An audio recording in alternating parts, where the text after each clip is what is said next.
तुमचं मराठी भाषेवर प्रेम आहे ना? मग आजचा आपला एपिसोड तुम्हाला खूप आवडणार आहे. कारण 27 फेब्रुवारीच्या मराठी भाषा गौरव दिन या निमित्ताने आपल्याकडे आज आली आहे एक उत्तम लेखिका, संपादिका आणि अनुवादिका.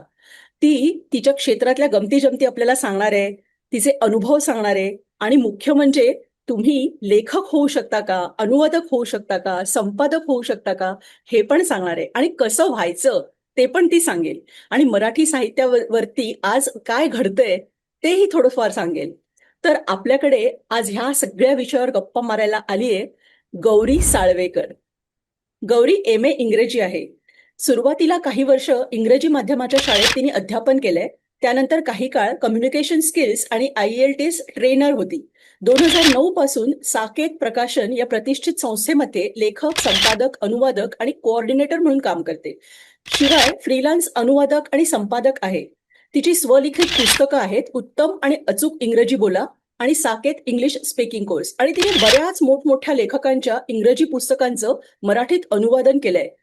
जॉन मॅक्सवेल लीडरशिप 101, शिवाय नेतृत्वाची 21 बिनतोड सूत्र, नेल्सन मंडेला संवाद स्वतःशी, Adolf Hitler Mein Kampf, Vex King good vibes good life, Elon Musk यांचं चरित्र risking it all, Mel Robinson 5 second rule, Dale Carnegie stop worrying and start living, Patrick King read people like a book, अशा विविध विषयांवरच्या अनेक पुस्तकांचं आणि अनुवादांचं तिने संपादन केलंय.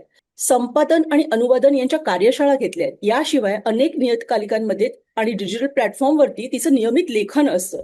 गौरी, कुतूहल विथ स्वातीमध्ये तुझं खूप खूप स्वागत. नमस्कार.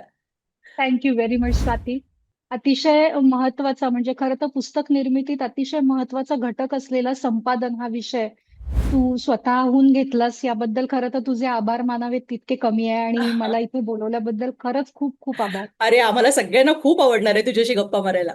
तर ना मलाही मला मलाही सगळ्यात पहिल्यांदा ना तुला याच्याबद्दल माझं कुतूहल आहे ते विचारायचंय की अ, मगाशी मी म्हटल्याप्रमाणे खूप लोक हल्ली फेसबुक आणि इंस्टाग्रामवरती लिहित असतात आणि खूप छान लिहितात आणि कित्येकांच्या पोस्टला भरभरून लाईक्स मिळतात. तर ह्या सगळ्या लेखकांकडे तू जेव्हा संपादक म्हणून बघतेस तेव्हा तुला काय वाटतं, ह्यांच्यात एखादा यशस्वी लेखक तुला वाटतो का? खरं सांगू का की आपण ज्या क्षेत्रात खूप काळ काम करतो ना त्याचे गुणावगुण आपल्याला चिकटतातच. तर फेसबुक हे क्षेत्र जेव्हा मी बघते तर ते त्याला मी अपवाद नाही म्हणू शकत. काय असतं फेसबुक लेखन हे सत्वहीनच असतं असं मी म्हणणार नाही. फेसबुक लेखन सुद्धा चांगलं असतं नाही असं नाही, पण त्याचा जीव छोटा असतो. त्याचं आयुष्य एखाद्या पारिजातकाच्या फुला इतकं असतं. याचं कारण असं की बहुतेक वेळा फेसबुक लेखन हे एका इम्पल्स मधून आलेलं असतं.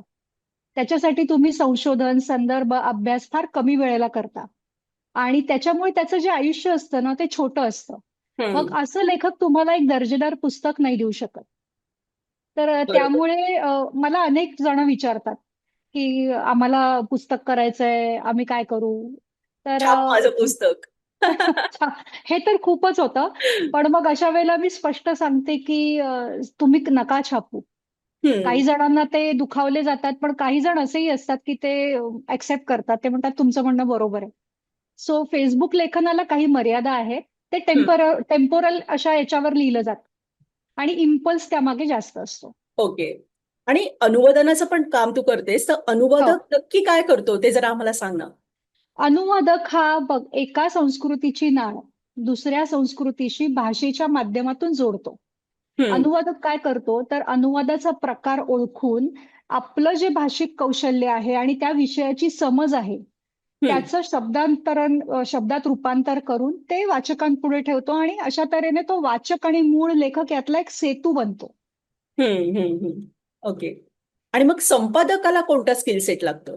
आता तू महत्वाच्या विषयाला हात घातलाय याचं कारण असं आहे की संपादक म्हणजे काय हे बहुतेक जणांना माहिती नसतं. हम्म. म्हणजे संपादक हे काय खायचं काम आहे. खायचं काम या अर्थी मी म्हणते की लोकांना असं वाटतं ही काय लेखकांबरोबर जाते खाते पिते आणि परत येते. तर संपादक नेमकं काय करतो तर पुस्तक निर्मिती पुस्तक घडवण्यात किंवा बिघडवण्यात हम्म. संपादक हा महत्वाचा घटक असतो. आता त्याच्यामध्ये काय होतं की हा एक असा थँकलेस जॉब आहे आणि संपादक हा त्या पुस्तकाचं दाई पण करतो. वाव, आता छान कौतुक शब्द आई आणि वापरताय. बाळाचं होतं, दाईला कुणी लक्षात ठेवत नाही. तर ते आम्ही गृहीत धरलेलं असतं. पण संपादनाचं काम हे अतिशय महत्वाचं असतं.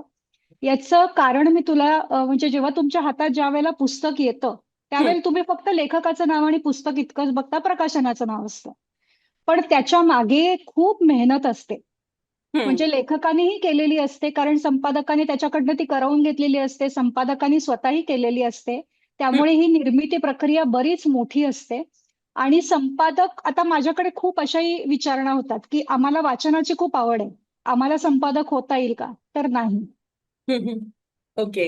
नाही. हे त्याचं पहिलं म्हणजे मी पहिलं हेच उत्तर देईन, की फक्त वाचनाची आवड या हम्म. निकषावर तुम्हाला संपादक होता येत नाही. म्हणजे आता एखादा माणूस गाणं छान त्याला त्यातलं कळतं, हो, हो. ऐकताना त्याला छान वाटतं, पण तो गायक होऊच शकतो असं नाही, तसंच. अगदी, अगदी, अगदी. आणि काय असतं, की मराठीत दुर्दैवाने इंग्रजीत ही परंपरा आहे, वेगळ्या विषयाच्या पुस्तकासाठी वेगवेगळे संपादक. मराठीत ही परंपरा नाही. हम्म, हम्म, मराठीमध्ये एकच संपादक सगळ्या विषयांवरच्या पुस्तकाचं संपादन करतो. त्याच्यामुळे कंपॅरेटिव्हली त्याच्यामध्ये काही त्रुटी राहू शकतात, कारण प्रत्येकाचा स्किल सेट वेगळा असतो. हम्म, हम्म, जर मला ऐतिहासिक किंवा राजकीय पुस्तकांचं संपादन जास्त चांगलं जमत असेल, तर तुलनेने तांत्रिक पुस्तकांचं जमेलच असं नाही. हम्म, पण दुर्दैवाने आपल्याकडे ती परंपरा नाहीये. आणि संपादकाचं काम जे असतं आणि स्किल सेट आपण दोन्हीचा एकत्रित आता विचार करूयात.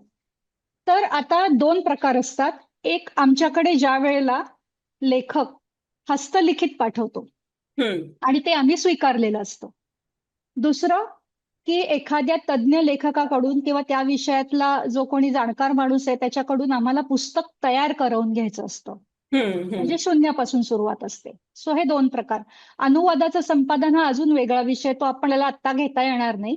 ओके. अ, तर याच्यामध्ये काय होतं, की आधी पुस्तकाचा आराखडा किंवा ब्लू प्रिंट संपादक तयार करतो.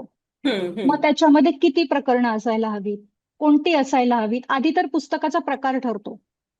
पुस्तक काय आहे? चरित्र आहे, व्यक्तिमत्व विकास आहे, पॅरेंटिंग आहे, आरोग्यावरचं आहे.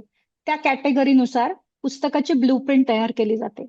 हम्म, संपादक पुस्तकाची अनुक्रमणिका ठरवतो. अनुक्रमणिकेमध्ये कुठल्या प्रकरणात साधारण त्याला काय अपेक्षित आहे, हे तो हम्म, लेखकाला सांगतो. आणि त्यानुसार तो ते काम करवून घेतो. त्याच्यानंतर एकूण पुस्तक कसं दिसायला हवंय, तर ते त्या साधारण त्याचा तो एक चित्र असतं, असं आपण म्हणूया. जसं उदाहरण मी मागेही दिलं होतं, की समजा एखाद्या डायटिशियनचं पुस्तक आहे. तिने आमच्याकडे ते छापायला दिलंय.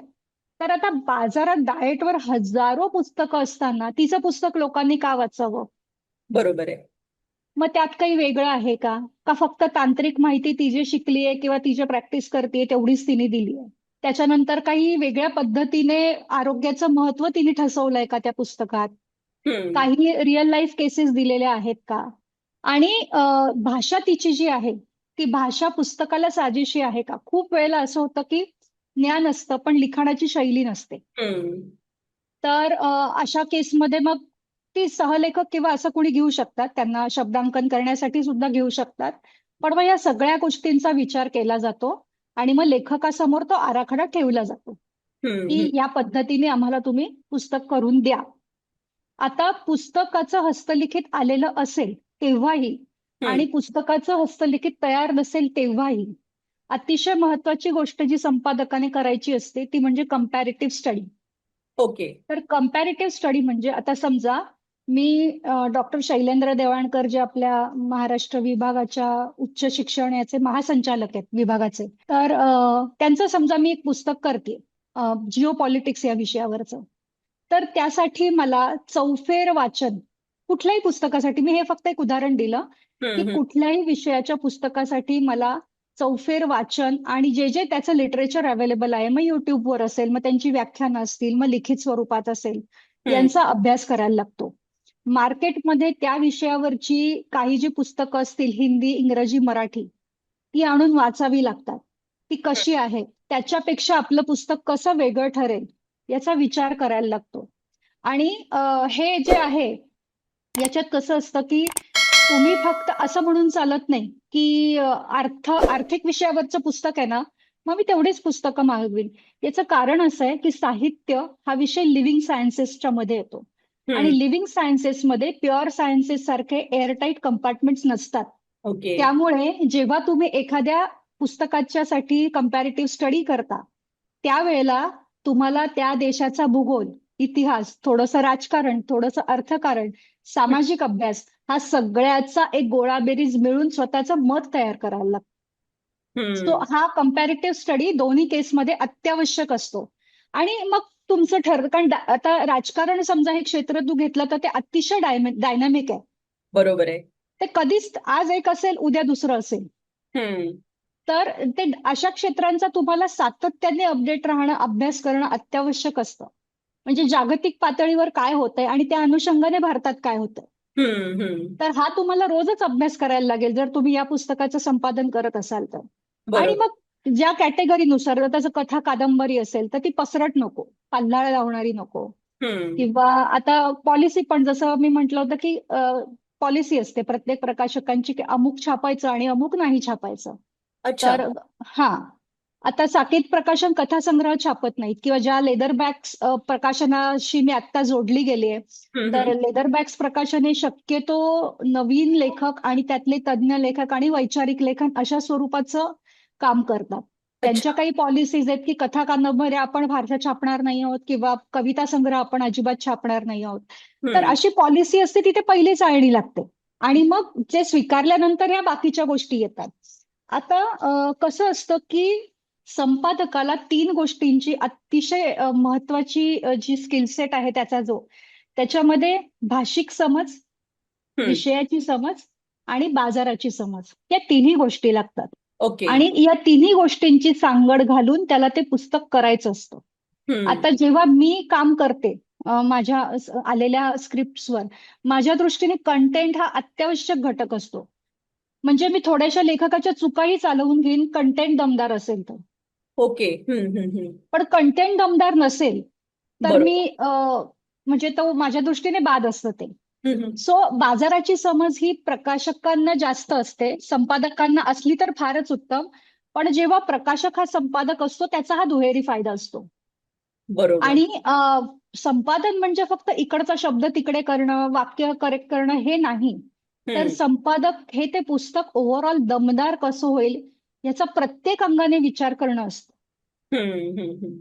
आणि म्हणजे संपादन संपादकाकडे झालं, एक टोटल व्हिजन पाहिजे त्या पुस्तकाची, टोटल विजन पाहिजे. आराखडा. येस, आणि एका करेक्ट करेक्ट. डायरेक्टर सारखं तो त्याच्याशी हो, सगळं हो, घडून करून घेणार. हो. त्याच्यानंतर दुसरं एक म्हणजे संपादकाला ना थोडंसं एक समीक्षेचं अंग पण हवं. हम्म. त्याला समीक्षकाच्या दृष्टीने त्या स्क्रिप्टकडे, लेखकाच्या लिखाणाकडे बघता यायला हवं की हे काय आहे आणि काय हवं आहे किंवा काय आवश्यक आहे, त्यात काय त्रुटी आहेत त्या त्याला शोधता यायला हव्यात. आणि प्रकाशकांना काय वाटेल किंवा लेखकांना काय वाटेल याचा विचार न करता त्या तुम्हाला सांगताही यायला हव्यात. बरोबर. तर समीक्षेचं एक अंग तुम्हाला हवं हम्म. नक्कीच. त्याच्यानंतर अजून एक आमच्या क्षेत्रात बघायला मिळतं की अनावश्यक एडिटिंग हा एक फार प्रकार असतो. म्हणजे एखाद्या लेखकाचं जर स्क्रिप्ट आलं आणि त्याच्यात जर तुम्ही 40, 50, 60% फेरफार करत असाल तर मग ते त्याचं उरतं का? बरोबर. त्याचं ते उरलंच नाही. हम्म. त्याची जी मुद्रा त्याच्यावर हवी, मोहर त्याच्यावर हवी, ती नाहीच आहे ना. हम्म. हम्म. हम्म. तर मग हे अनावश्यक एडिटिंग जर तुम्हाला करायला लागत असेल तर याचा साधा अर्थ की ते पुस्तक छापण्यालायक नाहीये. हम्म. पण हम्म. आपण खूप काम केलंय हे दाखवण्यासाठी काही वेळेला ते केलं जातं की ज्याची गरज नसते.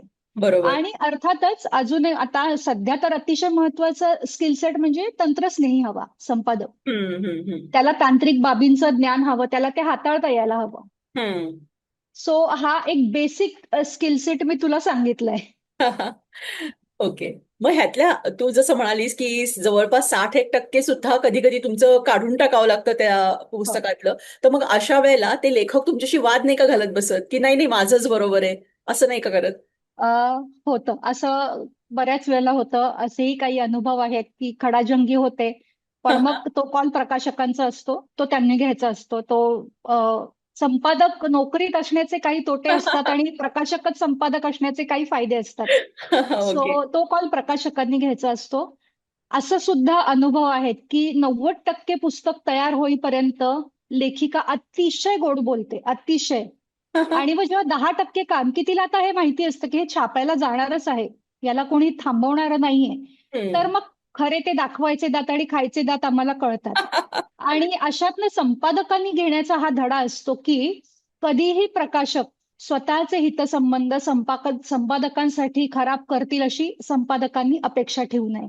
याचं बरोबर. कारण असं आहे की त्यांचा व्यवसाय त्याच्यावर अवलंबून असतो.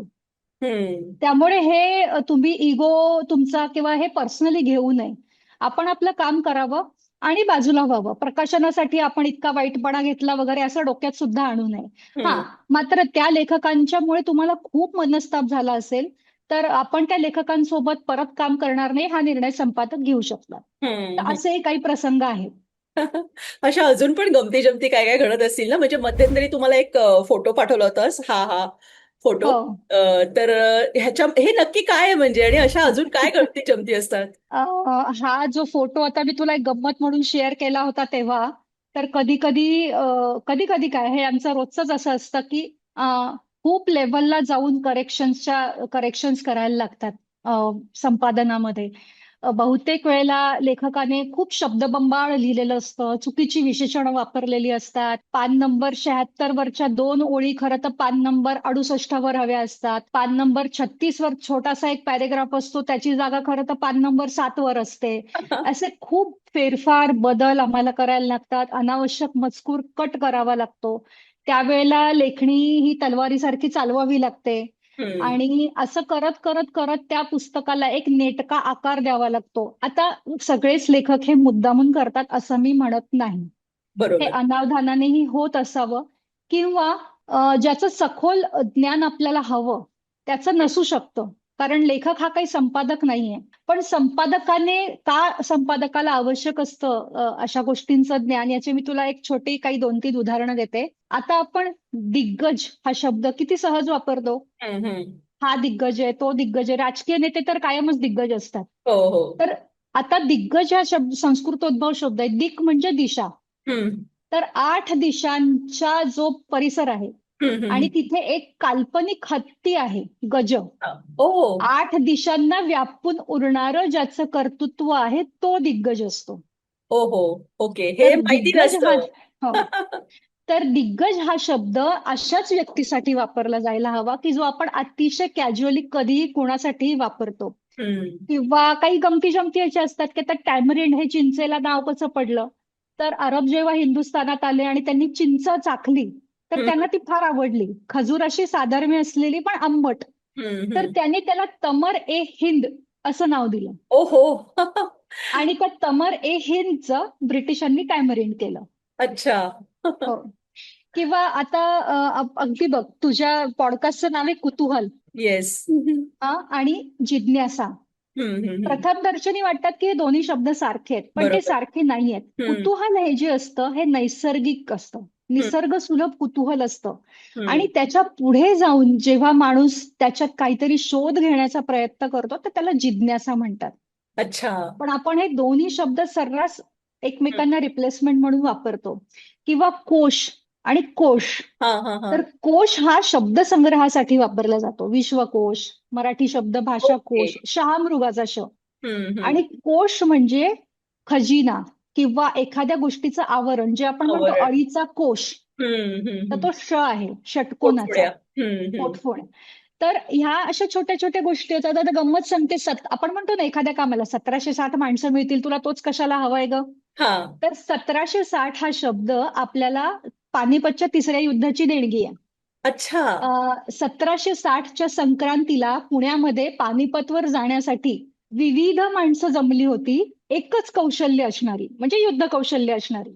ओ हो. अच्छा. तर हा. तिथून तो मग एकच कौशल्य असणारी सारखी भरपूर माणसं म्हणजे 1760 माणसं.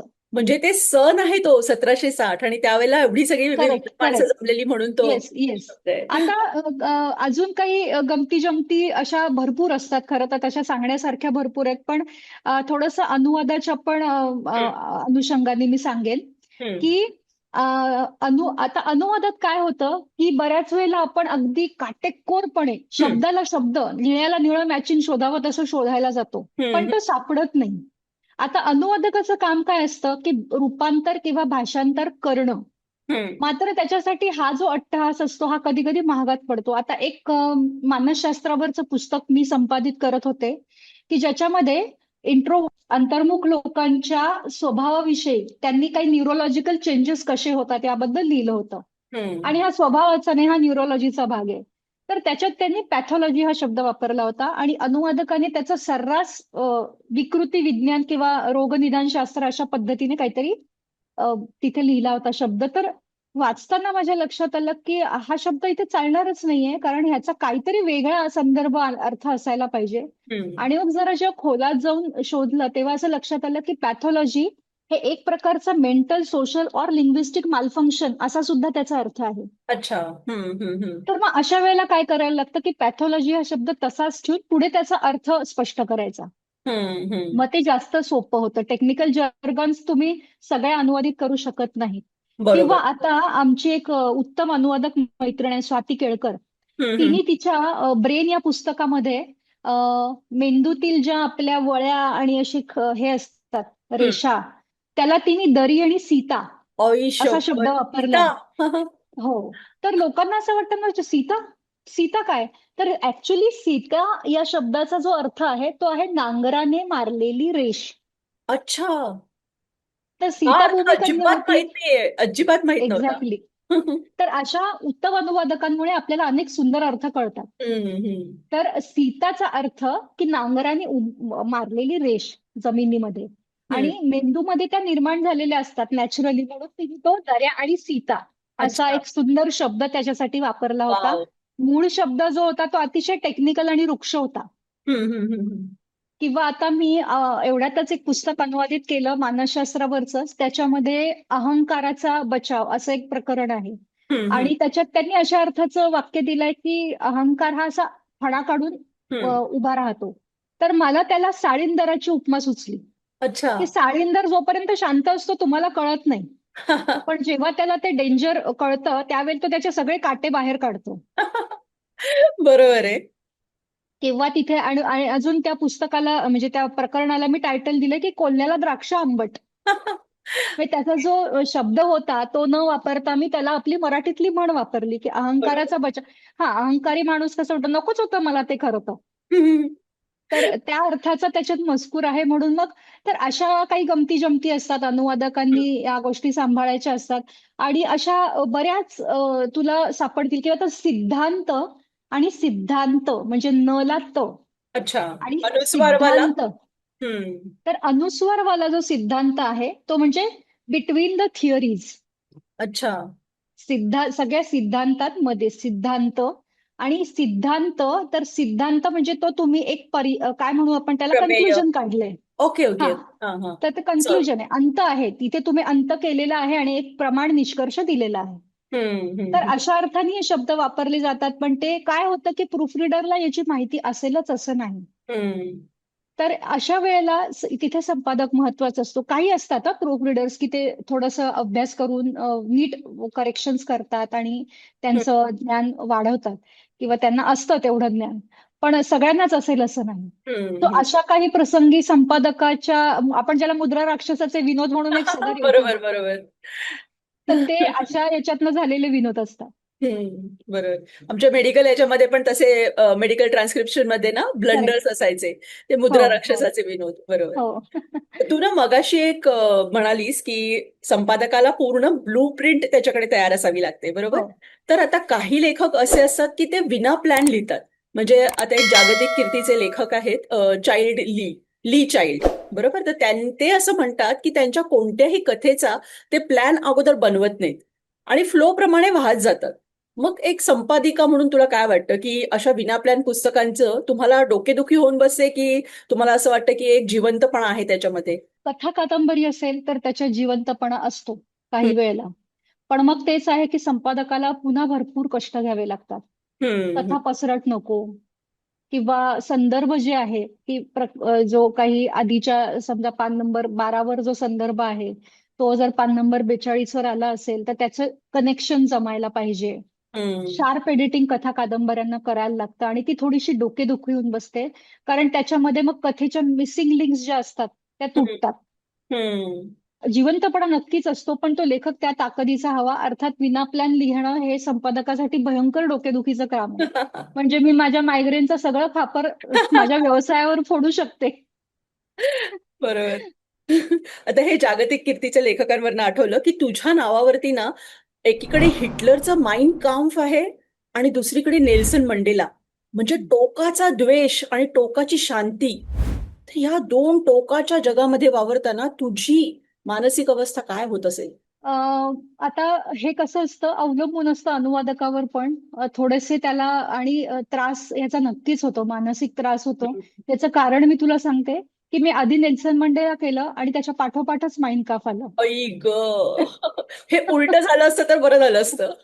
आणि काय होतं की नुसता अनुवाद करायचा नसतो. जे मी तुला मगाशी रिसर्चवर म्हटलं, ते सगळं अनुवादासाठी पण करावं लागतं. करावं हम्म, खरं तर. हम्म, करत नाहीत लोक, पण ते करायला हवं. आणि ते वाचताना टोकाची भावनिक आंदोलनं होतात तुम्हाला. टोकाची मानसिक आंदोलनांना तुम्हाला सामोरं जायला लागतं. त्याच्यातनं थोडासा तुम्हाला मानसिक त्रासही होतो. मग अशा वेळेला काय करायचं की वेगळीकडेच वळायचं थोडंसं. काही छोटेसे ब्रेक घ्यायचे. मग पुलं वाचले, गदिमा वाचले, कविता वाचल्या, पुन्हा कामाला लागलं. तर असे त्याच्यावर छोटे छोटे उपाय किंवा आपल्याला जे आवडेल ते, जे ज्याने कुठेही आपण रिलॅक्स होऊ, असे काही उपाय तुम्हाला करता येतात. पण हम्म. अवघड असतं ते दोन टोकाच्या ह्याच्यात मध्ये. म्हणजे ते माइंड काप झाल्यानंतर मी बराच काळ अनुवाद केलाच नाही. बापरे. राईट. खूपच हॉरिबल आहे हे.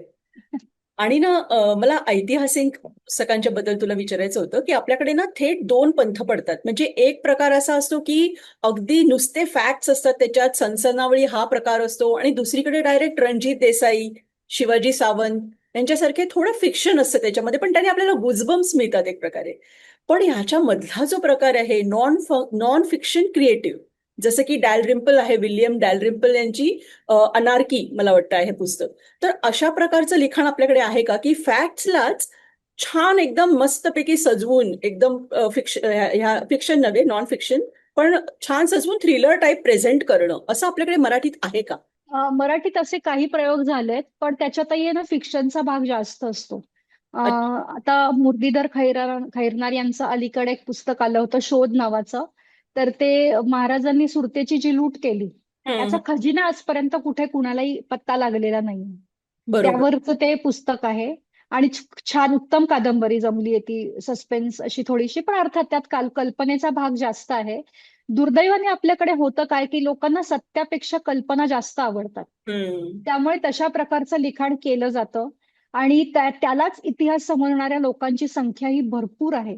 बरोबर. पण आता ज्याला खरोखर इतिहास जाणून घ्यायचा आहे, तर तो फक्त पुस्तक वाचून किंवा फक्त सिनेमा बघून शांत बसणार नाही. हम्म, महाराजांचा समजा एखादा त्याने सिनेमा बघितला किंवा पुस्तक वाचलं, तर तो मग पाठीमागे जाईल. तो गजाननराव मेहेंदळे काय म्हणतात ते ऐकेल, निनाद बेडेकरांचं काय आहे ते वाचेल, हम्म, किंवा कुरूंकरांनी जे श्रीमान योगीला 41 पानांची प्रस्तावना लिहिली आहे, ती तो वाचेल. हम्म, अशा प्रकारचं त्याचं त्याचं रिसर्च वर्क तो चालू ठेवेल. किंवा एखादं मराठवाडा मुक्तीसंग्रामावरचं त्याने काही वाचलं, एकच लेख आहे पण त्याला उत्सुकता आहे, मग तो जाणून घेईल की रझाकार कोण होते, तिथे निजामी राजवट कशी होती, हम्म. स्वामी रामानंद तीर्थांचं कार्य इतकं का दुर्लक्षित राहिलं. तर ओके. हे जे आहे ना, हे इंडिव्हिज्युअल एफर्ट्सच घ्यावे लागतात. आणि लेखकांचं चुकतं असं मी म्हणणार नाही. शेवटी जे विकलं जातं ते ते लिहिलं जातं. Right, right. त्यामुळे ही जबाबदारी वाचकाची आहे खरं तर. हम्म, ही हम्म, जबाबदारी लेखकाची आहेच, पण ही तितकीच वाचकाची सुद्धा आहे, की मी जे वाचलेलं आहे त्याच्या पलीकडे जाऊनही काही आहे का? मग हम्म. मला ते माहिती करून घ्यायला पाहिजे. माझं जर मला एक मत तयार करायचं असेल, ते फक्त मी एका वाचनावर, एका पुस्तकावर बनवता कामा नये. बरोबर आहे. राईट. असंच ऐतिहासिक साहित्याबद्दल आपण बोललो, तर बालसाहित्यामध्ये सुद्धा ना मला खूप उत्सुकता आहे, की आज मराठीमध्ये बालसाहित्यात काही नवीन घडतंय का? का अजून सुद्धा आपण चिमणी कावळ्याच्या वगैरे अशाच गोष्टी सांगतोय? आता खरं सांगायचं तर बालसाहित्य हा विभाग मी सांभाळत नाही, पण मी त्याबद्दल सांगू शकते की बालसाहित्यामध्ये आता जे छोट्या गावांमध्ये जी पुस्तकं जातात, हम्म, तर ती सहसा आपल्या अकबर बिरबलाच्या गोष्टी, 51 परिकथा वगैरे या प्रकारची लोक विकत घेतात. पण जागतिक लेवलवर तू म्हणशील किंवा नॅशनल लेवलवर म्हणशील, तर एनबीटी सारखे जे प्रकाशन संस्था आहेत, त्या मुलांसाठी उत्तम पुस्तकं तयार करतात. किंवा आता वीणाताई गवाणकरांचं एक होता कारभार, जे पुस्तक आपण सगळ्यांनी वाचलेलं आहे. त्याचं आता त्यांनी नवीन लहान मुलांसाठी कारभार किमयागार म्हणून अतिशय सुंदर पुस्तक अरे आणलेलं वा. आहे. हम्म. नॅशनल लेवलवर आता विज्ञान काल्पनिका, सायन्स फिक्शन्स किंवा सायन्स रिलेटेड पुस्तकं ही हम्म. खूप तयार होत आहेत. बायलिंग्वल बुक्स खूप तयार होत आहेत मुलांसाठी चित्रांसहित. की हम्म. द्वैभाषिक पुस्तकं वेगवेगळ्या विषयांवरची. खरं तर या क्षेत्रामध्ये ना जे तज्ज्ञ आहेत, आता आपली रुचिरा सावंत पण फेसबुकवर आणि इतर, ती बाहेरही तिचं खूप मोठं काम आहे. हम्म. तिच्यासारख्या मुलांनी खरं तर, अर्थात तिला वेळ नसतो तितका, पण हे इनिशिएटिव्ह घ्यायला हवा. हम्म. की खूप करता येण्यासारखं आहे या क्षेत्रांमध्ये. मुलांना विज्ञानापर्यंत, गणितापर्यंत, तंत्रज्ञानापर्यंत पोहोचवणाऱ्या छोट्या छोट्या गोष्टी हम्म. जर लिहिता आल्या द्वैभाषिक त्रैभाषिक अशा ह्याच्यामध्ये, तर त्याचा it would be a revolutionary thing. म्हणजे सगळ्यांनी आता इकडे लक्ष ठेवा की गौरी काय सांगते, की काय नक्की आता चालणार आहे मार्केटमध्ये. तर आणि देवांवरची पुस्तकही भरपूर जातात. आपली जी आपली दैवत आहेत, गणपती, कृष्ण, हनुमान, लहान मुलांची आवडती दैवत असतात ती. तर बरोबर. त्याहीवरची पुस्तकं आवडीने वाचली जातात. हम्म. आणि साकेत प्रकाशनाकडे ना दरमहा शेकडो हस्तलिखित येत असतील, तर त्या सगळ्या ढिगाऱ्यामधनं नेमकं तुम्ही कसं निवड करता? कारण नुकतंच मी एक हे बघितलं होतं इंटरव्ह्यू, त्याच्यामध्ये ना एक स्कॉटिश लेखिका आहे, एल केनेडी म्हणून. तर ती एकदा बुकर्स प्राइजला ज्युरी म्हणून गेली होती आणि तिला कोणीतरी विचारलं की एवढ्या सगळ्या लिखाणामधनं तू नेमकं कसं निवडतेस, कधी तुला कळतं की हे पुस्तक खरोखर निवडण्यासारखं आहे का? तर तिने चक्क सांगितलं होतं की मला पहिल्या 8 ओळीत कळून जातं. तर तसं तुम्हाला कसं काय, तुमची निवड प्रक्रिया काय आहे? आणि मुख्य म्हणजे मला हा प्रश्न याच्यासाठी विचारायचा आहे की नवोदित लेखकांना एखाद्याला जर का तुमच्याकडे पाठवायचं असेल, तर त्यांनी नेमकं काय कशा प्रकारे तुमच्याकडे पाठवायला पाहिजे? की हस्तलिखित पाठवायचं का सिनॉप्सिस पाठवायचंय? तुमची निवड प्रक्रिया कशी असते? निवड प्रक्रिया म्हणजे जसं मी आधी तुला म्हटलं की कॅटेगरी, ही हम्म. पॉलिसी असते जी प्रकाशनाची, त्या कॅटेगरीत ते पुस्तक बसत असेल तर आम्ही हस्तलिखित पाठवा असं सांगतो. हस्तलिखित म्हणजे आजकाल हेच असतं, बरोबर, फाईलच सॉफ्ट पाठवतात. कॉपी. हा, सॉफ्ट कॉपी पाठवतात. आणि सिनॉप्सिस लिहिलेला हवा डेफिनेटली, की हम्म. ज्याच्यावरनं संपादकाला साधारण कल्पना येऊ शकते की हम्म. पुस्तकाचा पूर्ण जिस्ट काय आहे, कशावर आहे. आणि जसं तू म्हटलीस की 8 ओळींमध्ये कळतं साधारणपणे, तर हम्म. ते कळू शकतं. पण मला साधारण माझी प्रोसेस ही आहे की मी एक 25 पानं तरी वाचते. हम्म. आणि मग त्याच्यानंतर मला असं वाटतं की हे, आणि अर्थात पुढचंही चालते, म्हणजे फक्त पहिली 25 पानं असं नाही.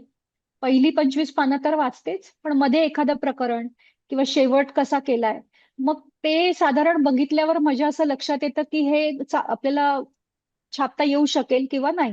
हम्म. त्याप्रमाणे प्रकाशक निर्णय घेतात. ओके. आणि संपादन किंवा अनुवादन क्षेत्रामध्ये जर का एखाद्याला करिअर करायचंय, तर त्यांना त्यांना ह्याच्यामध्ये भविष्य आहे का? त्यांनी या क्षेत्रात यायला हवं का? काय करायला पाहिजे? कारण बेसिकली कसं आहे ना, एआय मुळे अनेक क्षेत्रांवरती परिणाम झालाय, तर अनुवादन क्षेत्रावरती पण झाला असेल तो. काय म्हणजे कोणी ह्याच्यात भविष्य म्हणून बघावं का? अनुवादन आणि अ, संपादन. अगदी खरं सांगायचं तर, जर हा तुमचा प्लॅन ए असेल तर थोडा विचार करा. ओके. याचं कारण असं आहे की आता तंत्रज्ञानामुळे या क्षेत्रातल्या बऱ्याचशा संधी या रिप्लेस होत आहेत. हम्म. जसं आधी मुखपृष्ठकार होते, आता लोक सरळ कॅनव्हा वापरतात. हम्म. किंवा अनुवादासाठी आता सरळ एआयचे तुमचे सॉफ्टवेअर्स आहेत. हम्म. तर त्याच्यामुळे त्यावर बऱ्यापैकी परिणाम होऊ शकतो. दुसरं म्हणजे इथे टॅलेंट पेक्षाही हम्म. कनेक्ट या गोष्टीला खूप महत्व ओ असतं. बापरे. हे मी चांगल्या आणि वाईट दोन्ही अर्थाने हा. सांगते. Right, right. चांगल्या अर्थाने यासाठी की तुमच्यात खरोखर स्पार्क असेल, हम्म. तर तुमचे कनेक्ट चांगले असतील तर तुमच्यापर्यंत संधी येण्याची शक्यता असते. हम्म. लोक तुम्हाला लक्षात ठेवतात आणि हो, हे यांना जमू शकेल किंवा ही संधी चांगली आहे, हिला सांगूयात, असं होतं. पण हम्म. कनेक्ट असण्याचा एक तोटा हाही असतो की अतिशय सुमार लोक मोठ्या प्लॅटफॉर्म पर्यंत सहज जाऊ शकतात. हम्म. आणि ते खूप फ्रस्ट्रेटिंग असतं बघणं. तर हे नक्कीच तरुण मुला-मुलींसाठी फार फ्रस्ट्रेटिंग असतं की आपण इतकी मेहनत केली आहे आणि मोठा प्लॅटफॉर्म, पुरस्कार असो मग काय, किंवा मोठ्या संधी असो, दुसऱ्या कोणाला तरी मिळाले. हम्म. अर्थात याच्यामध्ये कसं आहे की तंत्रज्ञान हा विषय एक आहेच आहे. मात्र काही गोष्टी आहे ना, तुम्ही तुमच्या परीने शोधून, आता जसं परदेशांमध्ये भारतीय भाषांचे काही विभाग असतात. त्या हम्म, भारतीय भाषांसाठी काही संधी निर्माण केल्या गेलेल्या असतात. त्या तुम्हाला शोधायला लागतात. हम्म. कारण त्याच्या अशी जाहिरात वगैरे कुठे येत नाही. किंवा तुम्हाला बरोबर. स्वतःची प्रकाशन संस्था काढता येते. पण मग एकतर तुमच्याकडे तेवढी आर्थिक काय म्हणू आपण त्याला मॅनेजमेंट हवी हम्म. आणि अतिशय वाट बघण्याची तयारी हवी. बरोबर. हम्म. आज प्रकाशन संस्था तुम्ही काढली आहे आणि महिनाभरात पुस्तक छापून आलंय असं होत नाही. हम्म. हम्म. महिनाभरात लोक तुम्हाला इथे इन्सेंटिव्ह किंवा असे तुमचे काय म्हणू आपण इन्क्रीमेंट्स वगैरे हा काहीही प्रकार नसतो जसा तो कॉर्पोरेट नोकऱ्यांमध्ये असतो. हम्म. त्यामुळे हे तुम्हाला धरून चालायला लागणार आहे की आपल्याला अतिशय वाट बघायला लागणार आहे. करिअर करायला काहीच हरकत नाही, पण मग ते प्लॅन ए च्या जोडीला प्लॅन बी ठेवावा. बरोबर. हम्म. पण हम्म. माझं वैयक्तिक मत तू म्हणशील तर एआय रेव्होल्युशनमुळे काय झालेलं आहे की समजा एआय ला तू मी आणि अजून तिसऱ्या कुणी कमांड दिली की आम्हाला अशी अशी कथा तयार करून हवी आहे. हम्म. एक नायक आहे एक नायिका आहे असा असा प्लॉट आहे. तर जवळपास थोड्याफार फरकाने आपल्या तिघांचंही सेमच एआय देऊ बरोबर. शकेल. हम्म. हम्म. पण तू विचार कर त्या नदीच्या पार वेड्या यौवनाचे झाड आहे हो, किंवा हो. तो वृद्ध माळी गेला पिकून आहे सप्रेम द्या निरोप बहरून जात आहे. हम्म. किंवा आपल्या भाऊसाहेब पाटणकरांचं एक आहे सांगवा सांगू नको सारे आम्हाला समजते सैल व्हाया केस काही और व्हावे हो, लागते. हो, हो. हे हे एआय काय देऊ यायला शकेल. जमणार आहे? बरोबर. हे जे माणसाच्या नेणिवेतून आलेलं आहे अनुभवातून आलंय आणि टोकाच्या भावनिक आंदोलनांमधनं आलेलं आहे. हे हम्म. एआय आत्ता तरी देऊ शकत नाहीये पुढचं मी सांगू शकत नाही. बरोबर आहे. तर म्हणजे तुमच्या तिसरी चौथीतल्या खणखणीत मुलाने तिसरी चौथीतल्या मुलाने कॅल्क्युलेटर वापरावा आणि एका सीएने कॅल्क्युलेटर वापरावा, ह्यातला फरक एआय मध्ये नक्कीच निश्चित याही क्षेत्रामध्ये असणारच आहे. निश्चित निश्चित तो फरक आहेच आहे. आणि तुमचं नाणं जर खणखणीत असेल ना तर हम्म. तुम्ही एआयच्या म्हणजे तंत्रज्ञानाच्या हातात हात धरून संधी शोधू शकता संधी निर्माण करू शकता. हम्म. हम्म. तर त्यामुळे तरुण मुला मुलींनी यात येऊ नये असं नाहीये, पण तेवढा संयम हवा. बरोबर आहे. मला एकच प्रश्न विचारायचा आहे की तुला संपादिका म्हणून अनुवादिका लेखिका म्हणून मराठी भाषेचं भवितव्य काय वाटतं? कारण आज म्हणजे मराठी भाषा गौरव दिन पण आहे, तर ह्या दृष्टिकोनातनं तू मला सांग की मराठी भाषेचं भवितव्य काय आहे? खरं सांगायचं तर आता हे क्षेत्र म्हणजे माझ्या नुसतं अभ्यासाचं क्षेत्र उरलेलं नाहीये. हे आयुष्याचा एक भाग झालेला आहे. आणि अतिशय प्रेम आहे माझं माझ्या क्षेत्रावर. याच्यात जसं मी म्हटलं की थँकलेस जॉब असतो हा. पण माझं माझ्या क्षेत्रावर खूप प्रेम आहे. आणि दुर्दैवाने मराठीचं भवितव्य मला फारसं बरं दिसत नाही. हम्म. हम्म. समाजातल्या शीर्षस्थ व्यवहारांची भाषा म्हणजे आर्थिक व्यवहार, राजकीय सामाजिक कम्युनिकेशन याची भाषा जोवर मराठी होणार नाही तोवर मराठीला भविष्य नाही. तरी सुद्धा काही तरुण मुलं चांगलं लिहितायत चांगलं कंटेंट क्रिएट करतायत ही एक खूप आश्वासक गोष्ट आहे. हम्म. आणि लेदरबॅग्स प्रकाशनातर्फे आता ज्येष्ठ समीक्षक डॉक्टर सुधीर रसाळ यांचं आलेलं मराठी भाषेचं वर्तमान स्वरूप या अच्छा. पुस्तकामध्ये त्यांनी हा मुद्दा अतिशय कळकळीने अधोरेखित केलाय. मला हम्म. असं वाटतं की त्यांच्यासारख्या लोकांचं म्हणणं तरी आता आपण गांभीर्याने घ्यायला हवं. हम्म. हम्म. हम्म. बरोबर आहे. तर आपण आता रॅपिड फायर कडे वळूया. हो चालेल. तर पहिला प्रश्न आहे, अनुवाद की मूळ लेखन जास्त समाधान कशात? मूळ लेखन. हिटलर की रॉबिन शर्मा कोणासोबत कॉफी प्यायला आवडेल? दोघही नाही. ओके. लेखकाचा इगो सांभाळणं की संहितेतली चूक सुधारणं जास्त कठीण काय आहे? इगो मी सांभाळत नाही. पण तुलनेने मग चुका सांभाळणं चुका दुरुस्त करणं जास्त कठीण. कठीण आहे म्हणतेस तू? हो. अच्छा. Okay, okay. कठीण असतं आता म्हणजे जरी रॅपिड फायर असलं तरी याचं उत्तर मी देऊ हम्म. इच्छिते. हम्म. याचं कारण लेखकाला नेमकं काय म्हणायचंय हम्म. याचा विचार करून संपादकाला त्या सुधारणा करायला लागतात. बरोबर आहे. ओके. हस्तलिखित वाचताना पहिल्या पानावर काय बघून तू पुस्तक बाजूला ठेवतेस? जसं त्या लेखिका म्हणाल्या की हस्तलिखित आता जसं मी म्हटलं की फाईल येते हम्म. आणि नीटनेटकेपणा नसेल त्याच्यात हम्म. पुरेशी माहिती नसेल फक्त सुरू झालेलं असेल असं धाडकन तर मी बाजूला ठेवते. ओके. पुढच्या जन्मी लेखक व्हायला आवडेल का संपादक? संपादक. ओहो. ओके. खूप मज्जा आली गौरी तुझ्या हो, बरोबर बोलताना. मलाही. आणि खूप काय काय किस्से कळले, गमती हो. जमती कळल्या. आता ना मला माझ्याकडनं तुला एक रिक्वेस्ट आहे की 27 फेब्रुवारी आपण म्हटलं कुसुमाग्रजांचा जन्मदिन, मराठी हो. भाषा हो. गौरव दिन म्हणून आपण तो साजरा करतो. तर आजच्या आपल्या या गप्पांची सांगता एखाद्या सुंदर कवितेने करूया. तर तुझ्याकडून एखादी छानशा कवितेचं वाचन ही प्रेक्षकांसाठी आजची खास भेट आहे. जरूर. कवी सौमित्र यांची कविता आहे. हम्म. कवितेचं नाव आहे वाचणाऱ्याने. मी कविता थोडीशीच संक्षिप्त केली आहे कारण मग फार वेळ गेला असता. सुरुवात करते. एक तरी वाचक घडवावा पुस्तकांच्या घरात, नाहीतर त्याच्या जाण्यानंतर पुस्तकांना वाटतं बरंच काही. हम्म. वाचणारा निघून जातो ज्या घरातून, त्या घरातली सारी पुस्तकं अनाथ एकाकी होतात. कित्येक आठवणींचे बुकमार्क्स त्यांच्या पानापानातून उगवून येतात. कधी, कसं, कुठून पोट धरून शोधून आणलं त्यांना. कशी दिली हक्काची जागा, कसा किती वेळा फिरवला हात मायेचा मुखपृष्ठांवरून.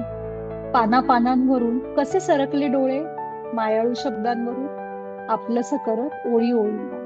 कारण नसताना कशी काढली गेली हाताळली गेली पुस्तकं पुन्हा पुन्हा. प्रेमळपणे उघडून मधूनच कशी वाचली गेली पानं परिच्छेद. किती वेळा वाचलेलं तरी कसं सापडत गेलं वेगळंच काही त्याच पुस्तकांमधून. तेच पुस्तक पुन्हा पुन्हा वाचताना कसं वाचलं गेलं नव्याने. करमत नसल्यावर सहज चक्कर मारून यावी तशा कशा मारल्या गेल्या चक्रा उगाचच पुस्तकांच्या गल्ल्यांमधून. हो हो. सकाळ दुपार संध्याकाळ कधीही कशी फिरली सहज नजर रांगेत उभ्या असलेल्या पुस्तकांच्या नावांवरून. किंवा एकटक पाहत राहावं आईकडे गिल्टी होऊन. पाहिलं गेलं तसंच पुस्तकांकडे डोळे भरून. निघून जातो वाचणारा तेव्हा पुस्तकं घरी आल्याच्या पहिल्या दिवशी पहिल्या पानावर लिहून ठेवलेल्या सर्व तारखा वर्षांसकट पुस्तकांबाहेर येऊन स्तब्ध उभ्या राहतात. ओ. भविष्याची अनिश्चितता भोवंडून येते त्यांच्या भोवताली. प्रत्येक पुस्तकाच्या लेखकाला त्याने लिहिलेल्या प्रत्येक व्यक्तिरेखेला वाटत राहतं दिशाही. कळून चुकतं त्यांना आपण आता शोभेसाठी स्टेटस सिम्बॉल म्हणून किंवा वा. उरलो आहोत फक्त एक अडगळ म्हणून. आता हळूहळू साचत जाईल धूळ, लागत जाईल वाळवी, झुरळं होतील पाली येतील, नुसतं असणं नकोसं होईल, जगणं पिवळं पडत जाईल. ज्या घरात दुसरं कुणीच नसतं वाचणारं तिथल्या पुस्तकांना पडतात प्रश्न. काय उरलं आपलं आता या घरात, का राहावं आता इथं आपण. कारण कित्येकदा त्यांनी ऐकलेलं असतं काय मिळतं एवढी पुस्तकं वाचून, उपयोग काय त्या पुस्तकांचा माणूस कळत नसेल तर. 4 पैसे देतात का पुस्तकं पोटासाठी. कानकोंडी होत जातात मग पुस्तकं आणि त्यांना वाटू लागतं आता आपल्याला उत्सुक डोळ्यांनी पाहणारा, कानामात्रा वेलांट्यांचे श्वास घेतलेला, सहज येता जाता आपल्यावर नजर फिरवणारा, स्पर्शातूनही नुसत्या वाचू पाहणारा निघून गेलाय कायमचा. तेव्हा आता आम्हालाही रचून त्याच्यासोबत लाकडांवर एकत्रच भडाकणी देऊन मिसळून जाऊ द्यावं दोघांना वर जाताना एकमेकात दूर होऊन. तसंही त्या माणसाने आयुष्यभर तोच तर घेतला होता ध्यास आमच्याशी एकरूप होण्याचा. बापरे, जबरदस्त आहे ग कविता. खूप सुंदर वाचलीस तू, अतिशय. थँक्यू. गौरी, खूप खूप छान वाटलं तुझ्याशी गप्पा मारून. तू कुतूहल विथ स्वातीवरती आलीस आणि इतक्या छान मनमोकळ्या गप्पा मारल्यास त्याच्याबद्दल खूप खूप थँक्स. आणि तुझे प्रेक्षकांना अजून मनपूर्वक पण आभार. एकच फक्त सांगते की प्रेक्षकांना अजून पण काही जर का शंका असतील तर त्यांना मी सांगते की कमेंटमध्ये लिहा, विचारा. जरूर आणि जरूर मला नक्की वाटतंय, खात्री आहे की गौरी त्याची उत्तरं देईल. जरूर. अगदी मोस्ट वेलकम. आणि तुझेही खूप आभार Swati. Thank you. Bye. Thank you. Bye.